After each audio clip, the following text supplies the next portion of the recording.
Bartail has been one of the persons who's watched all the shows. I talk to him on a regular basis in the EverQuest Next IRC channel. What we saw with, Kunark for EQ2, you did those 400 quests, you did all the content, and at the end of it, the world wasn't changed. Yeah, I'm Phantom X. I do social media and write articles for EQ Nexus. For the Fall of Bastion, there was a very definite, okay, this is where your story is going to fit into the world.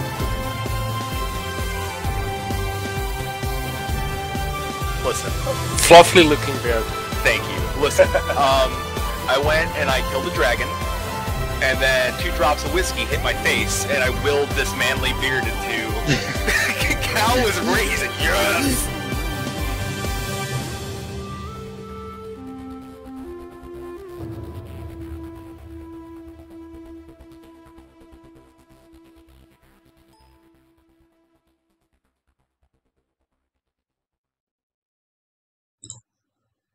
Hello and welcome to EverCast, episode 31, which we named Shut Up and Take My Money. Isn't that what we agreed on, Flatus? Shut up and take my money.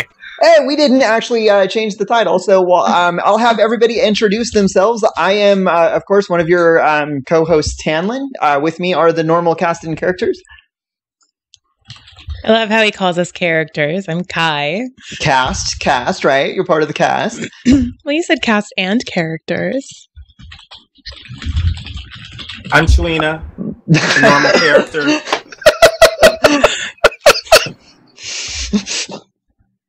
I got nothing to follow that up.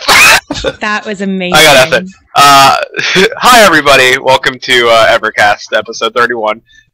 We do have Diggs is our special guest tonight. Chewy is not here. Chewy was kidnapped by his fiance. We miss him. I miss him much. This is you want to know how much I miss him? This is how much I miss Chewy. I'm a mess without you. I miss you so damn much. I miss being with you. I miss being near you. I miss your laugh.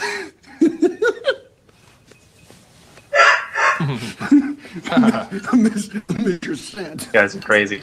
I'm Diggs. You guys probably know me from other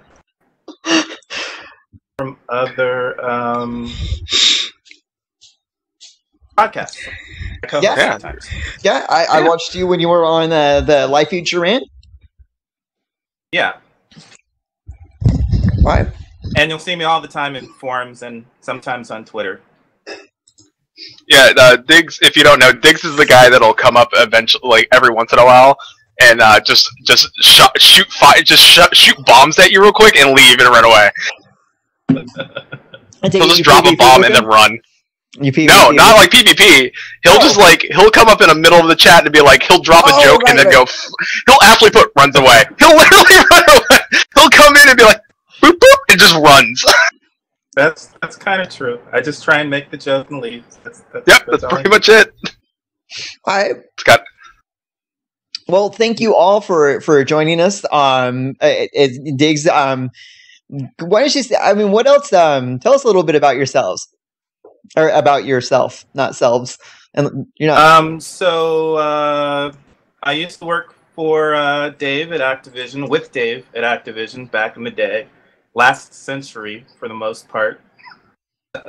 Jens Anderson, who is the creative director for DCUO, is the guy that turned me on to EverQuest back in the day and made us all start playing that at Activision. And I really love that because, for the first time we could play a D&D type game time we wanted to, instead of having to wait every 2 weeks or once a month or whatever, whenever you could get a group of people to get together to play. So I was a big EverQuest person. I was really looking forward to EverQuest 2. Nobody else at Activision wanted to play EverQuest 2. They all wanted to play WoW, so I ended up joining a WoW game, a WoW guild, and only played EverQuest 2 for, I don't know, maybe 2 months, and then realized that WoW was a much easier game to play, which is what I like because I'm casual, and got into WoW. I got into the game industry because I wanted to, I was hoping to design Vampire the Masquerade, which I never got around to being able to do, but Activision did get the license for Vampire the Masquerade, so I did actually get a chance to work on those games for a little bit. So a little tiny piece of my dream came true. And so I was into Neverwinter Online really heavily when it first came out, and then got burned out while I was in the test for the Fury of Feywild, which was the first module for it. And then realized, you know, I'm kind of burned out on these theme park games. WoW, I have Mist of Pandaria on my shelf, unopened. I got it the first day it came out, had it pre-ordered, never played it, because I was like, WoW is going to have to do something, go to the next level in order to grab me again. And so I was like, they're going to have to make some kind of WoW 2 that's, you know, a next generation game, better than EQ2 is to EQ. And that very weekend that I decided that I decided to check out this EverQuest Next that I was kind of hearing about, and went to YouTube, and that was the weekend of the SOE Live feeds going up on YouTube, and I'm watching it, and the information is great, but more than that, I'm going, who is this guy who's giving the keynote address, and why does he look familiar, and why does he sound familiar? And that's my old boss. So that's really cool. So EverQuest has me hooked at the moment, and it's just really cool to have my old boss, you know, over the whole thing. That is very cool. Wow. I want to work on Vampire the Masquerade. For reals. Yeah. Right. No, thanks. I'd rather work for Dave. Sorry. Man, don't get me wrong, I like Vampire, but Dave. They all seem like a fun bunch. It's cool. So, Very cool. Well then, moving on to ECAST news. Obviously, Trina is not here. He kidnapped by his fiance, I think, is what we determined was the cause of his absence.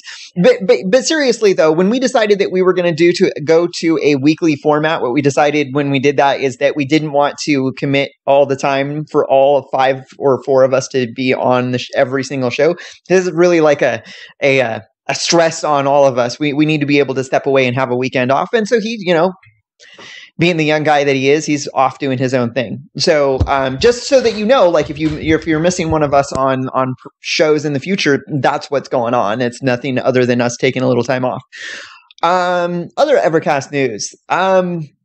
Let's see. Oh, we got some feedback about like our conversation on ArcAge, and I wanted to say that we are going to talk ArcAge again in the future. We just didn't want to. We don't know when yet. We talked a lot about the questing in ArcAge so far, and about the combat, but we didn't talk about some of the other systems that we can make direct comparisons with EverQuest Next, which is the housing system and the crafting systems. So we will come back and look at ArcAge and say what we like about those systems and what we don't like about those systems at some point in the future.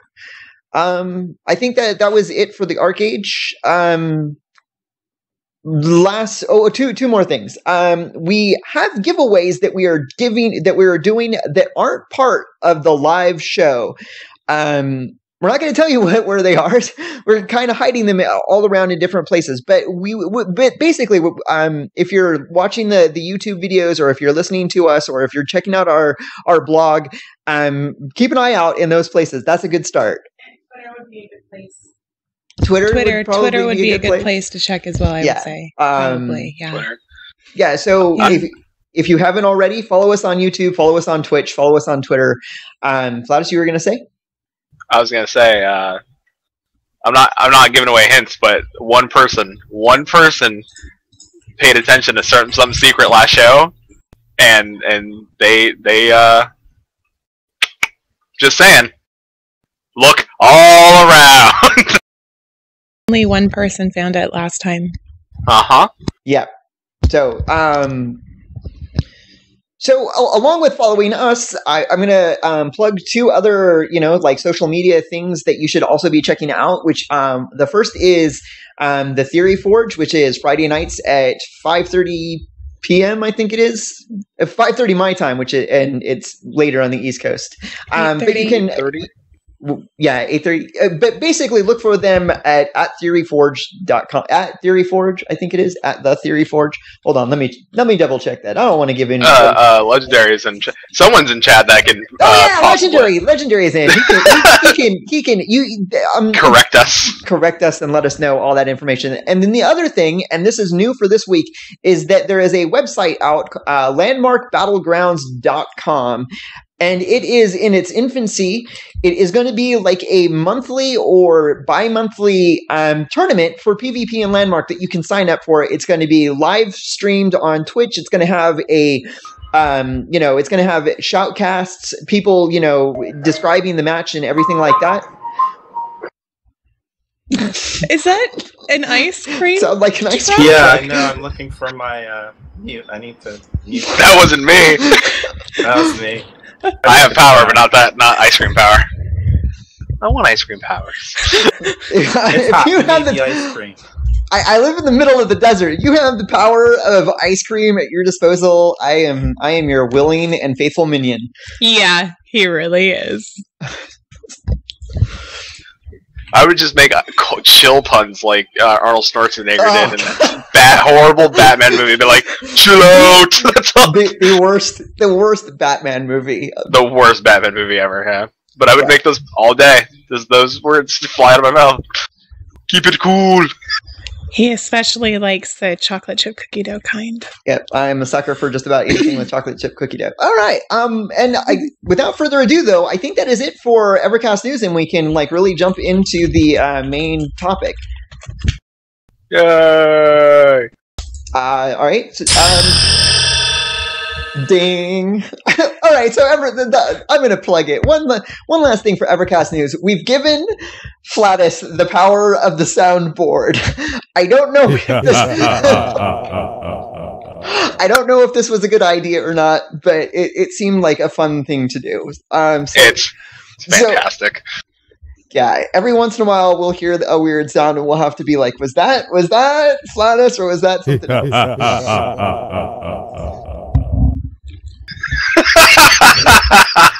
So we found our sound guy for Halloween. It's great. Yeah, it's so great. I listen, when the chat room gets all ornery at me, just gets all up in arms when I say things. That's all I have to do now. Flatus Helsing Sound Man. All right. Just scream at him. So, one of the topics that we picked out for the show this week was the idea of money in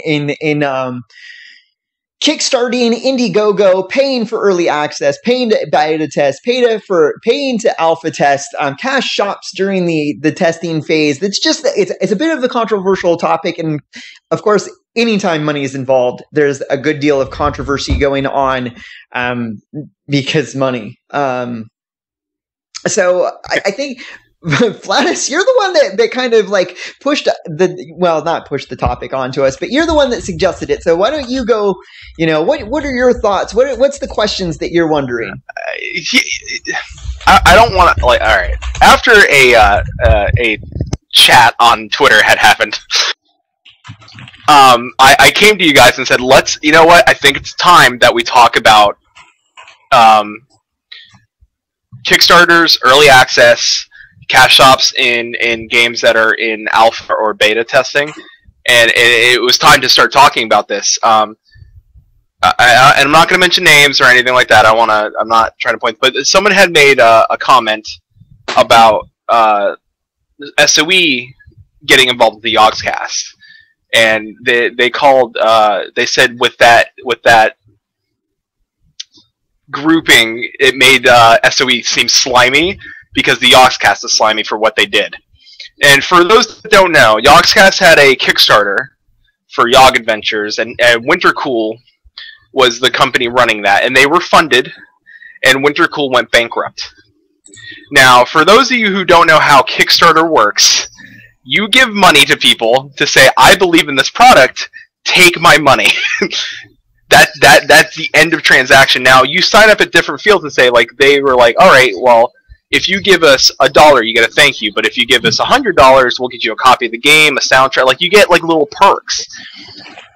And the problem is, a lot of people, after the game was in the middle of being developed, and by the way, Kickstarter does take a percentage of that money, so don't think that they get that. If they say they want $400,000, they're going to get $400,000. No, Kickstarter takes 9%.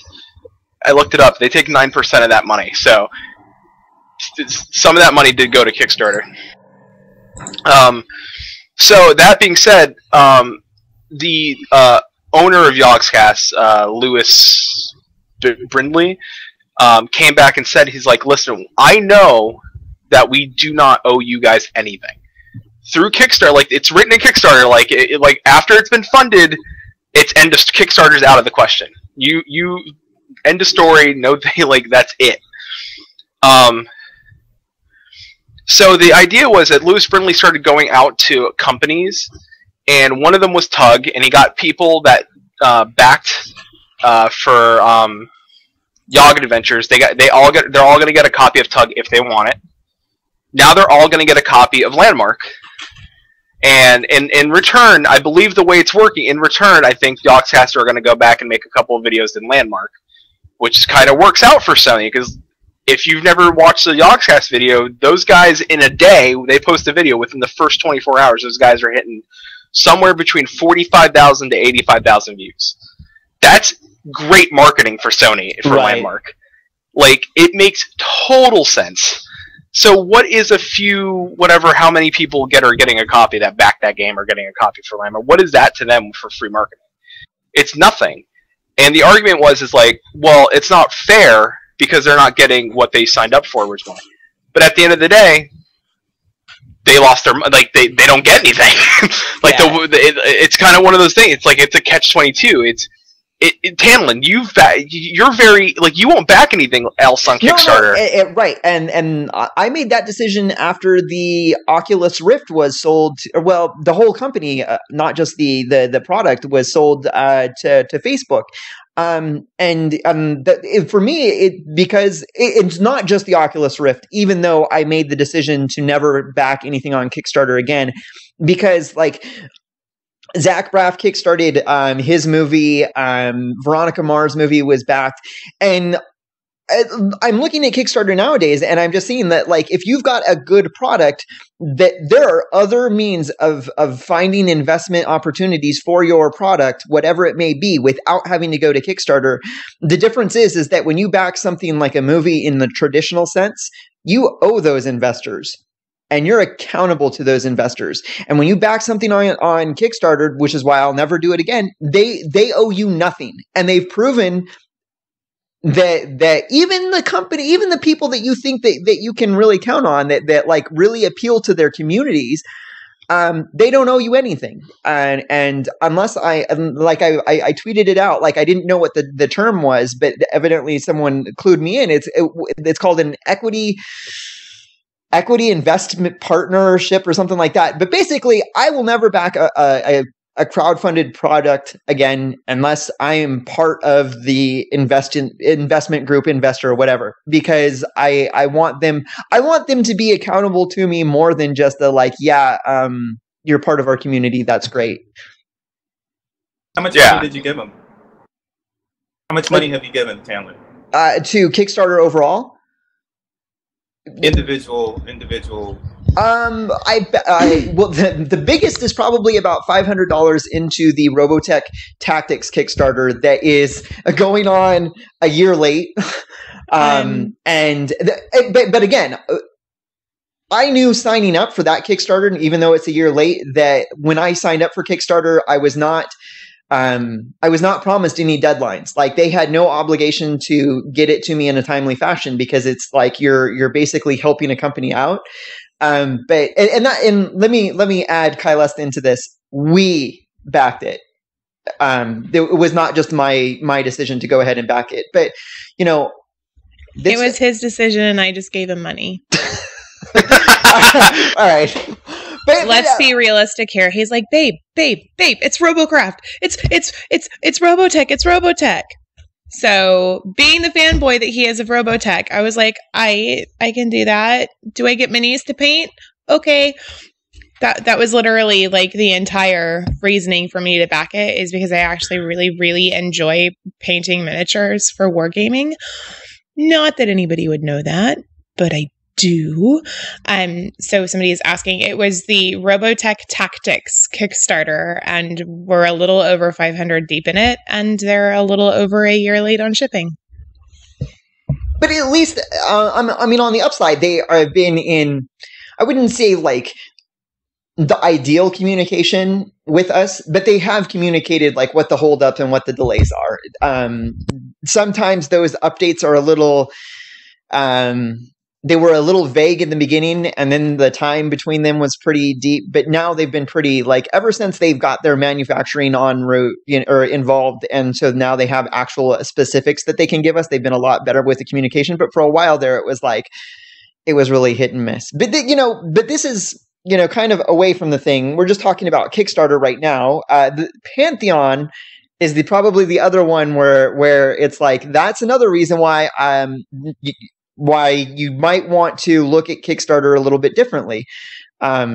Because, and if you don't know the story of that, the Pantheon by Brad McQuaid went to Kickstarter to kickstart his new MMO. It failed to meet its funding objective, so no one at that point in time was out any money. The team was still together and behind the project, so they went and they created their own website, and they said, hey, if you pay into us on this website, we will continue making the game. And basically that's what kind of like what Star Citizen does. Star Citizen went to Kickstarter, they funded on Kickstarter, they took that money and went back, and they said like, hey, we are still crowdfunding this entire development process the whole time. And, so you can still just go to their website and give them money. Shut up and take my money. Yeah, and now from what I understand with that, the crowdfunding on the Pantheon website, is that if you want your money back, you don't get it back? Like, correct me if I'm wrong, but I don't see a refund system there. I think it's like, if you give them $1, that's their $1. Like, yeah. There is no refund system. Yeah. With it, yeah. Well, now don't get me wrong. That's the same with Indiegogo, which is another website that lets you. Mm-hmm. So Indiegogo, you have an option with Indiegogo. You can do a Kickstarter type startup with Indiegogo, or you can do another one where it's like, you give me money, that's my money. Like you give me $5, that's my $5 now. End of story. Yeah, and Legendary points out a great point that there are indie developers that are also like that are heavily reliant on Kickstarter, and absolutely. And I want to make put the message out there that kickstarting $5 for an indie game that gets developed is totally different than $250 for virtual items for an MMO that may or may not get made. And if you're backing something on Kickstarter, I feel like it's my obligation to tell you that, hey, do your research, knowing what you're getting involved with, and know that they could fail at making the game after they have your money and they don't owe you anything other than, well, we tried. And I can pull up another game, which is that Clang sword game that funded for like $600,000, and then like a year ago, almost a little over a year ago, they finally said, hey, we thought we could do it on 600,000. We can't. We are pausing and working on other projects, and maybe we'll come back to this. Yeah. And yep. It's one of those weary tales of be careful with what you fund. Like there are great successes with indie games that got funded. Shovel Knight. Oh, I love Shovel Knight. Shovel Knight is everything that an old school like Mega Man fan would love in an old school type. Like, and they even said it. It's like, we believe that we can make a game that's classic to an NES game, and it'd be fun, and we think like. There are certain things that, yeah, I believe when they write it, you can see that like they have that dream. But when it's something like an MMO or something that's big, like you kind of have to know like what would it take to make an MMO versus something that is maybe 20 levels deep with side-scrolling action and a minimal art. Like you have to kind of look at it like what does it take to make an MMO versus what does it take to make a indie game. We could be talking $80,000 versus what was Pantheon? 800,000 was what they were trying to score. Yeah. On Kickstarter, it's like 800,000. I mean, that's a big difference in money that you're asking for. And here's another thing that you can look at, and it should start raising red flags. And we asked Brad McQuaid during that Kickstarter specifically while we were watching it. It was that just seems really low for funding an MMO. Are you going to look at finding other investors after you get the Kickstarter done? And he didn't answer exactly, but he was asking for other investors. And that's another one of those red flags that you can look at and be like, even if this game does fund, you owe us nothing, but if you get other investors because of the relationships, you will owe them explanations. And so if you're trying to go to your community to get a game developed, you want to be accountable to your community. And when you bring in real investors, all of a sudden the investors get to make the decisions because you owe them. And that really, I still backed Pantheon and hoped for it the best I could for it. But at the same time, like I knew that like this game is not going to, be the game I want it to be. It's going to be the game that, it's not going to be the game the community wants as soon as you bring an investor in, because the investor is going to be like, this makes money. This is what I would like to see. And that's going to be accountable to. Speaking of us going back and forth talking about this, maybe Diggs can like shed some light on that from the gaming industry standpoint. Like, where do you feel as Kickstarters go? Do you think it's a viable option, maybe for bigger games like MMOs versus something like an indie title?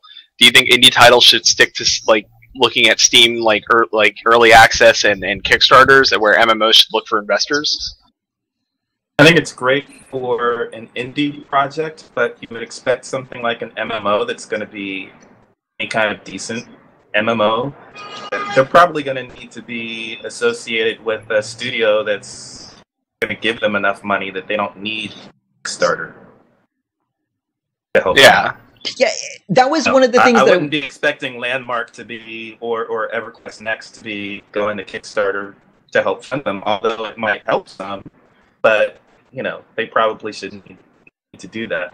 And I was going to say, like I put in the chat, be careful what you pay for, because a huge amount of money is going to be problematic for an MMO, especially. You don't know; it could be vaporware. Yeah, absolutely. Right now. I was going to say real quick, like, I know a lot of people in chat, I saw a lot of people in chat, like, I really don't like the Yogscast. Regardless of videos, Lewis Brindley, because Yogscast Beyond Videos is a company, they do market, and they have t-shirts, like, they're a business. They have other people that fall under them to make videos. And Lewis Brindley is the CEO of Yogscast Incorporated, or whatever they're called. And for him to go out and try to strive to make it right the best he can for those people, I think is a great, like, he didn't have to do anything, but he's trying to make it right the best of his ability. He's going out to industries, he's going to SOE, he's going to people, other games on Kickstarter, like Tug, and trying to get those games to say, like, here, listen, and he's even said, he's like, there's going to be more free games for you guys to come. Like, he's trying to get them, like, to the best of his ability to get them satisfied. And I believe he's one of those people that says, like, listen, we may not owe it to you, but you are our fans and you backed us, you supported something we believed in, and we're going to try to make it right to the best of our ability. Yeah. I think that's nice. I think that's something where that's saying, like, listen, we don't owe you anything, but here, we're going to try to make it right anyway. And I think that's something that we don't see a lot on Kickstarter. We really don't see it. Like, the guy who kickstarted, even outside of video games, the guy who kickstarted, what was that stuff? Soylent? Like, that powder mix that you mix with water that's got all your nutrients? Like, that stuff like it got backed up in delivery. Like, it's supposed to be a drink that you just drink it and it's got all your vital nutrients for the day. You drink it 3 times a day, it's got all your vital. It's some weird crap, and it got backed. It's so creepy. And it's called Soylent. And it's called Soylent. Really creepy. If you remember The Matrix, remember that stuff that they squished out of a tube and it was like all your vital nutrients you needed as a human? It's essentially that. Like, it's green, it's people. Yeah. If it's not green though, it is like a white creamy color, just like the stuff in The Matrix. I was like, it's The Matrix food. That's what I thought of it when I saw it. Except it's in drinking form. I think they gagged a little. Kingdoms of Amalur. That was a great point, because we were going to plan on bringing that up too. Because there we're looking at a game that was not only invested by Kurt Schilling, who in himself was probably a millionaire through all of his assets and his earned during his baseball career, but also got backed by the state of Rhode Island. I think it was like they got it. They got a government loan. Yeah, they did. And they still couldn't put the MMO on the market because Kingdoms of Amalur was produced, but not the Capricus, something or other like that. Copernicus. So Reckoning was the single player game, right? And that got produced, but they were still working on. But they were doing way too much for an inexperienced, producer development house, and trying to make deals for their people to move to Rhode Island from Baltimore and all kinds of stuff. So, and buying up the Baltimore studio to begin with, I mean, it was just too much. But that's one of the first things where you're looking at in terms of Kickstarter, because I would have, if I knew about Kickstarter at that time, I would have put money into Kingdoms of Amalur, but not afterwards. I would have too. I really would have. Yeah, well, and we can, the reasons why, we probably all have our different reasons why, but the reasons why I would have is because I loved lore, and it had R.A. Salvatore and Keith McFarlane.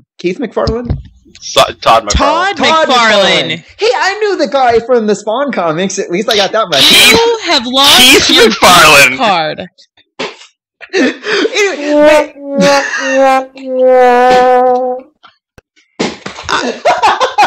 Camera pressure, that's why. I can't believe that my husband what? Amy, I am so sorry. It's only a game. Why do you have to be mad? It was the kings of Amalur. The king made him think of Keith. It must have been. But anyway, I would have backed it based on those two authors right there, because even if the game sucked, I might have been able to get a good, worthwhile story out of it just by looking at that. But that, again, like the Kingdoms of Amalur is definitely one of those things where we can look at again. It's like, okay, that's some problematics of developing a game, MMO. But maybe we should shift gears a little bit and talk about how do we feel about the game is being developed by a major player in the gaming industry, and they're asking you to pay for early access, or they're asking you to pay for alpha and beta testing. How do we have any problems with that? What do you guys think? I'm gonna say something potentially mean. Dude, you play Landmark, right? Yes. You realize that you had to pay to do that, right? I do. Oh, okay. I would also like to say that I play Landmark, and that I paid to get into the game. So obviously, none of us can have too much of a problem with it because we've all paid to get into Landmark. Here's my theory on it. I made a decision to pay them money to play a game. If I would have had a problem with it, I wouldn't have given them my money. Therefore, the only issue is with the person that's either paying or not paying. True. Well, I will say this though: there are we did have the ability at any point in time to go back to Sony and ask for a refund. And guess what? I did. Yeah, you did. That's right, you did. I asked for a refund because my game would not operate on my computer. My computer absolutely would not run it. And I said, hey guys, guess what?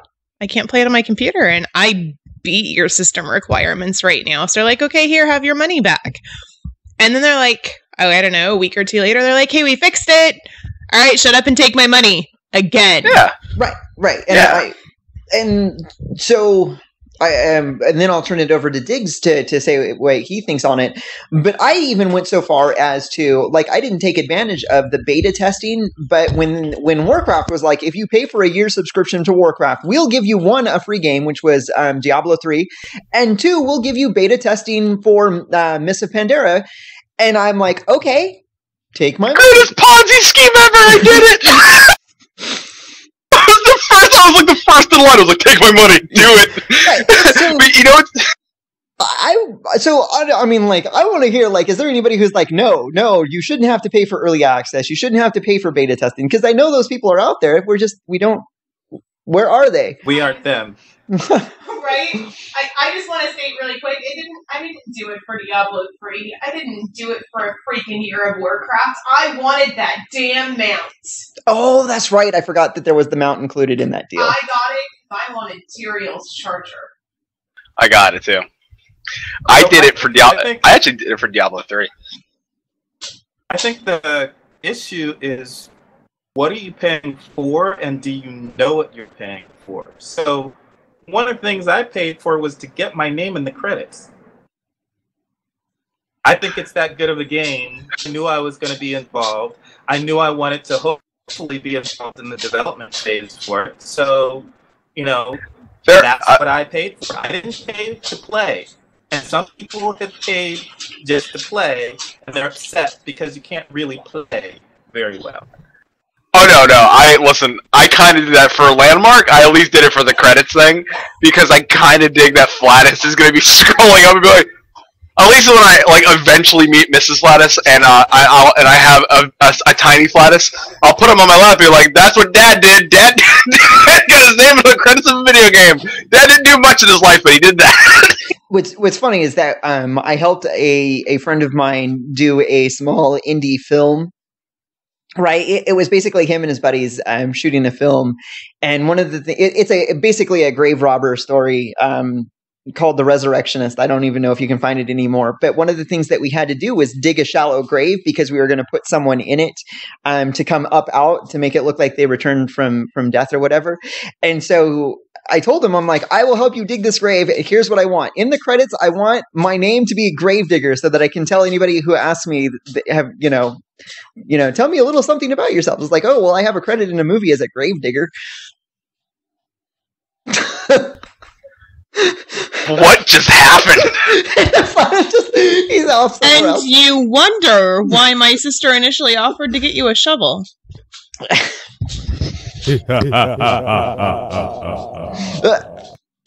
Anyway, so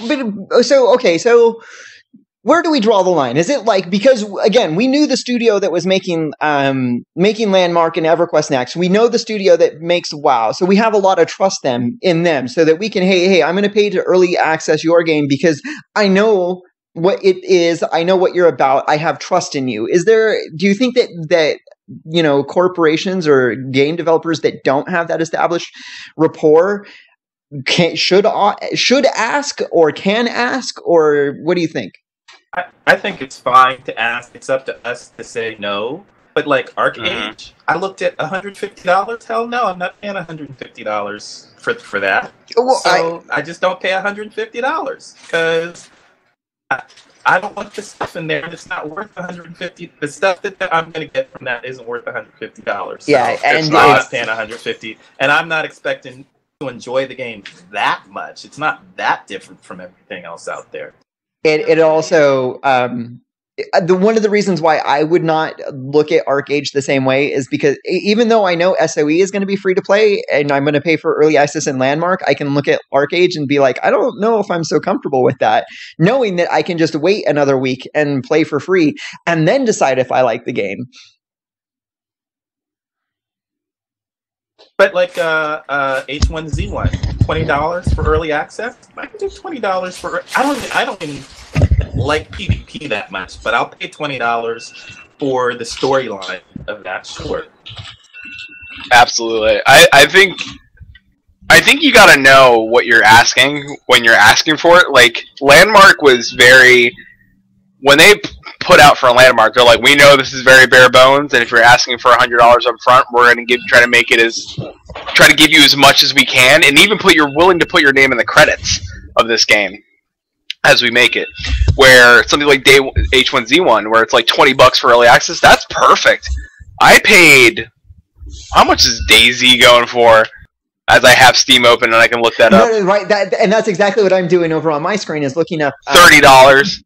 I'm looking at Pathfinder, the Pathfinder MMO from Goblin Works, because they had another. That's another one where I'm looking at the outrageous. That one was what was like there was something for like $2,000 or something like that. Well, if you want to wait, alpha access immediately is $1,000. Jeez! But if you wait until tomorrow, it's $100 because that's when their next phase of development starts. But to play early, $1,000. That's like how? What? Now, and I will say this: like Pathfinder, like for the people that don't know in chat, Pathfinder is the tabletop gaming role-playing game, and Goblin Works is a company that is creating. I believe Goblin Works is maybe a created studio based out of Pathfinder, because it is called Goblin Works, and they have the symbol of the Pathfinder Goblin. So that being said, it allows you to do some crazy stuff. It is very sandboxing. It allows you to create, like, from what I've read and what they've described, is I can create Pathfinder game, like take the tabletop game and create MMO experiences with that game. Like I can actually be a DM and create worlds and run games within there and actually have my playable character and actually have spells I can use. It's very strange, very cool concept. I don't know if it's $100. Listen, I just started working. You ain't getting my $100 yet. Like I may wait a little bit. Yeah. That was I love a lot of what I've read about Pathfinder, but until I've actually been because what you said, Flatus, is correct. Like I don't know of any other game that Goblin Works has done. So again, when I'm looking at it, like paying that much money to play a game, it's like, well, what does their body of work tell me about the game that I can look to and be like, this is a team that knows how to get it done, because what they've showed me so far is not that, because it's a brand new team. But you can look at the biographies of the producers and be like, okay, well, he's worked on these projects and I like them, so there's a chance that, hey, this is good to go. But everything else that I've heard about Pathfinder is good. It's like what kind of some of the things that I want. It's kind of like even a fantasy environment where the players can come together, they can create their own, sovereign territory out in the world and protect it from other players, and it's live on a server. That sounds really cool to me. I just don't know if it's like $1,000 cool to me. Oh no. There's people already playing this. So there's people that love Pathfinder so much, and I have to stress Pathfinder. There are people that love Pathfinder so much that they gave up $1,000 to play their. Not that they love MMOs or games, that they believe in Paizo, which is the creator of Pathfinder, and the Pathfinder name, that they're willing to say, I will give you $1,000 because I believe in your name and the quality of your tabletop game. That Goblin Works is a company that I will stressfully give you my money. Shut up and take my money because I believe in your works. And sometimes that happens. Like I believe in SOE, so I gave him $100 of my money for Landmark. And I would be willing to give him $100 of my hard-earned cash because I work for that money for EverQuest Next. Now we have less than 15 minutes, so maybe we should switch it up now real quick and let's talk about early beta games that are in alpha or beta that have cash shops. And the first one I want to talk about which is released already, but Hearthstone had a cash shop for cards. And when it was released, or when they switched beta phases, I can't remember which, they gave you all that money back, but they gave you that money back as store credit. They did the same. Just real quick, because Hearthstone is done by Blizzard. Blizzard is also in development of their Heroes of the Storm MOBA, and it is also a free to play game that's going to have a cash shop, and they're doing it the exact same way that you can pay to unlock all the different skins, and at the end of their phase or at the end of their testing, if they are going to do a complete store wipe, you'll get your money back, but only in the form of store credit. Yeah.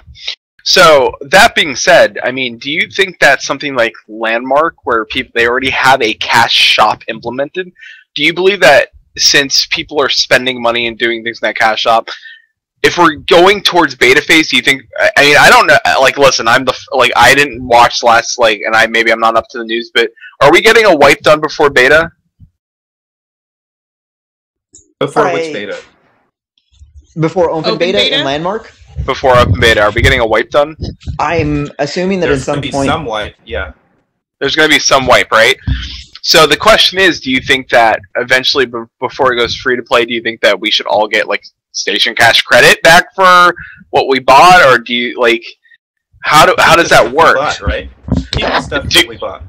Do we get to just keep the stuff we bought? So everything that you purchased from the cash shop will it's going to get wiped, but it's going to be given back to you as soon as the open beta starts. So I won't have anything in my inventory when I log in the game, but all I have to do, I don't know if it's supposed to be mailed back to you in game or if it's going to be like you go to the chest that you can click on and it gives you your stuff back. But everything that you purchased in the cash shop will be returned to you, materials, clothing, etc., etc., etc. All right.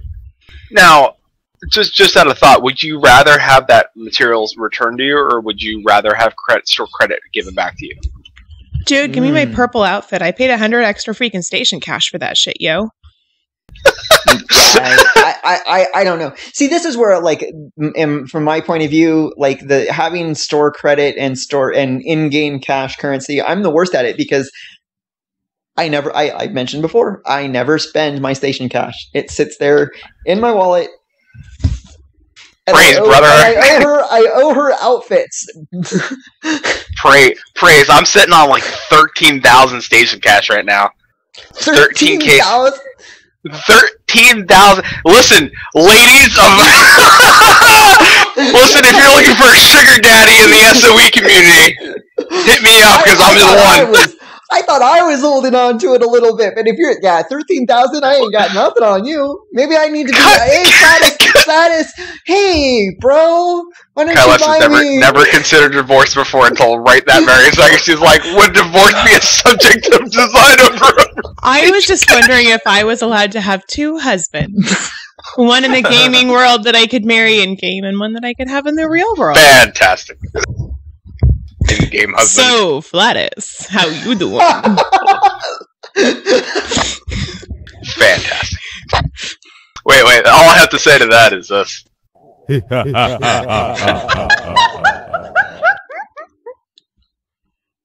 all I got, my evil laugh. But, so I think, one, for me, it's about having what you want. So I want the stuff that I purchased back because I purchased the things that I wanted. And that's the whole thing about it coming in early. Some people are upset that it's coming in early, but I'm not going to buy the stuff that I don't want. If, like, I looked at Arc Age and I saw that the price for that is too much, I don't buy it. If I look at something in the cash shop and it seems to be too much, I won't buy it. And the nice thing is that it's not, these things that are going in aren't things that are really enticing me or making me feel like, you know, I'm going without if I don't have them. So I think just having them in there is fine. Gives them extra money maybe to help develop the game early. It helps them test the cash shop early. And, you know, if you don't want it, don't buy it. Don't buy it, yeah. I agree. I really think it comes down to the argument that I posed earlier. If you don't like it, don't do it.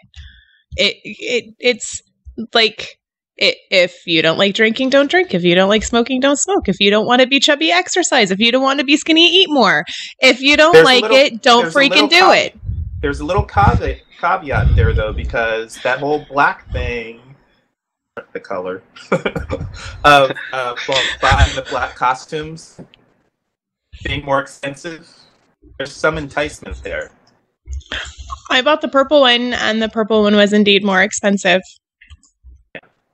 That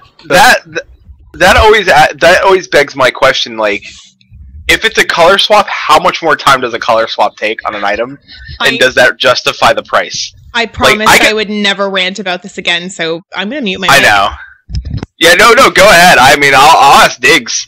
I'll ask anybody. The other two people here. Like, I would never pay for an outfit to begin with, so it doesn't matter what color it is. Yeah, so I mean, but like, just coming from the standpoint, like I never understood the concept of. I listen from a person spending money in a station cash or a cash shop.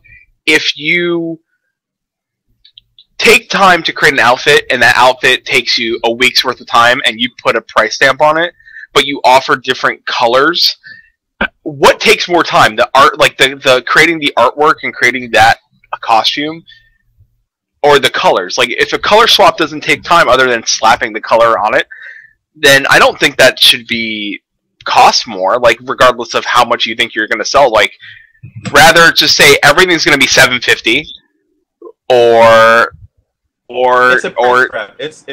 it's purely greed, because they think that those are premium colors. Those are something that people are going to want. I would probably often go for black, especially if you're like a rogue type and, you think black is like your ninja color.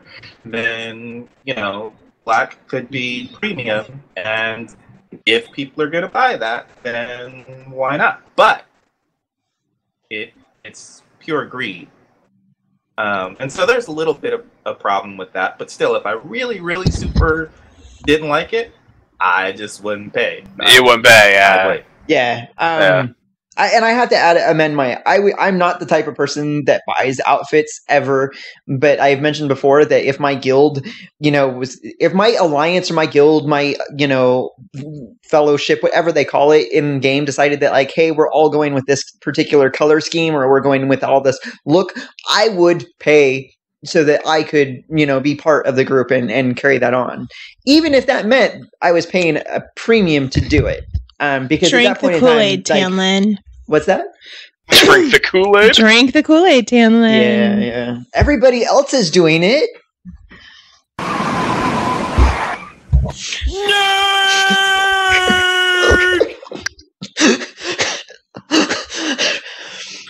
Now, legendary neurotoxin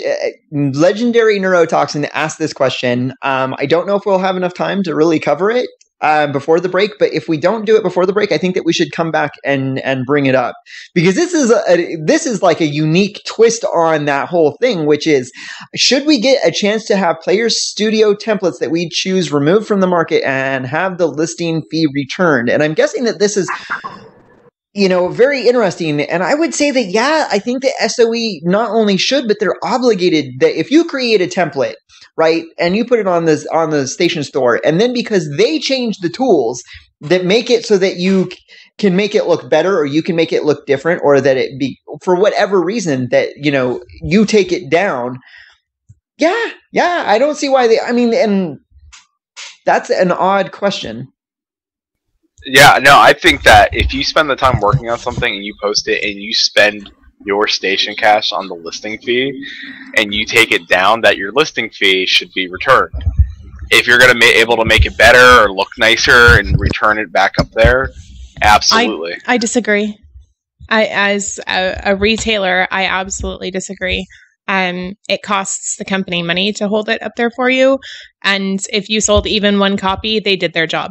It's not their fault that you wanted to change it, and granted, they may have changed the tools, but as a seller, if I deactivate one of my listings for any reason, I still have to pay my seller fees again, even though it's not really relisting a new item, it's relisting an existing item, it's not their fault. I decided that I made a mistake in my listing, or that I changed it, or that I improved it, or that their tools improved. It's that, why refund it? I just made like $600 on this item. Why would they refund the money to me? Real quick, anybody that knows, anybody that's selling on before we go to break, anybody can answer me real quick. Who justifies the prices on the player studio stuff? Is that Sony or is that us? Us. So the item that you sell on raise price on Player Studio, if you like it, the item is listed for the cost that you say it's listed for. I don't know about the listing fees specifically. Oh, H1Z1 Jane says that's what he does. Not the listing fees, but the actual cost of like what I would buy your item for. That's up to the seller. That's not up to Sony. Yeah, and I think that, and during the Landmark Live, Dave has said as much, that even if you bundle things together, you, the seller, get to determine the price of what you're selling them for. If that was part of the question. Huh? We're getting some answers. Maybe we have to come back from break and like I'll read some of the chat while we go on break. But Fugazi answered it correctly. Wait. Listing fees one. The minimum price is set by the amount of voxels. Interesting. So if the amount of voxels don't change, but you have the ability to make that item better, then it's still the same price. So you can never actually. Relative voxel. All right, there's a lot of answers coming on. I think Legendary got the most. All right, sets their price, but the minimum cost is that you can set it to relative voxel volume used. Okay, so I can set the cost. So if I go back and make it look nicer or better, then with the tools that Sony provided, I can raise the cost, like let's say 50 station cash, that to justify it's $1, so it's 50 cents. So I can at least recoup whatever that money, you know. You know what I'm saying? Like, so justify the cost of like, all right, here I made a tower, but yeah. So you know, all right, cool with that. Then all right, then Kailas wins. Kailas knowledge drop bomb on all of us, and we got it. So really quickly before we go to break, I'd like to ask Legendary if he would please send me a message over Twitch, because I want that you said Kailas, but SOE owns all of the infrastructures. They aren't working with themselves as if they had an internal third-party vendor.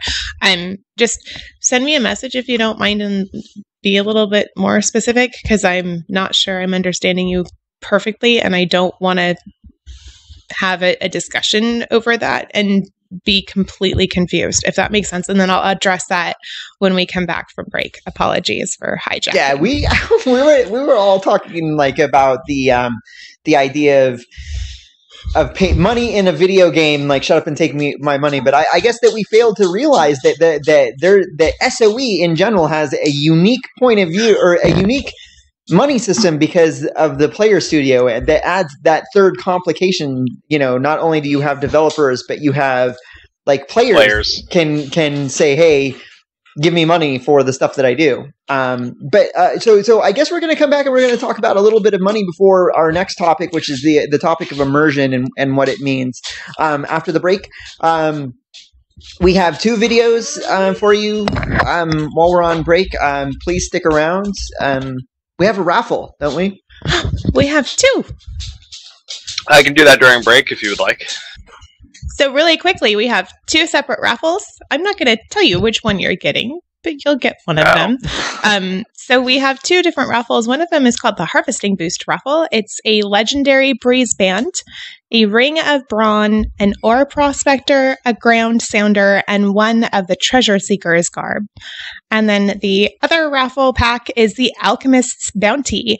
5 Spirit of the Wolf, 5 High Step Brew, 5 Bottled Moonlight, 5 Sharp-Eyed Elixirs, 5 Potions of Furious Harvesting, Potions of Minor Yield, Potions of Greedy Harvesting, and Potions of Nimble Harvesting, because holy cow, all the things. That sounds like someone who's got maybe a potion problem. Just can't. Never Are ran you into trying to say that I have a potion problem? Did you ever run into a potion you didn't like? No. All right, so somebody camp us out and take us to break. Everybody in. Oh, we all know that Diggs is supposed to do it. Diggs is our guest. All right, Diggs is supposed to do it. We'll put him on the spot. Camping in 5, 4, 3, 2, 1.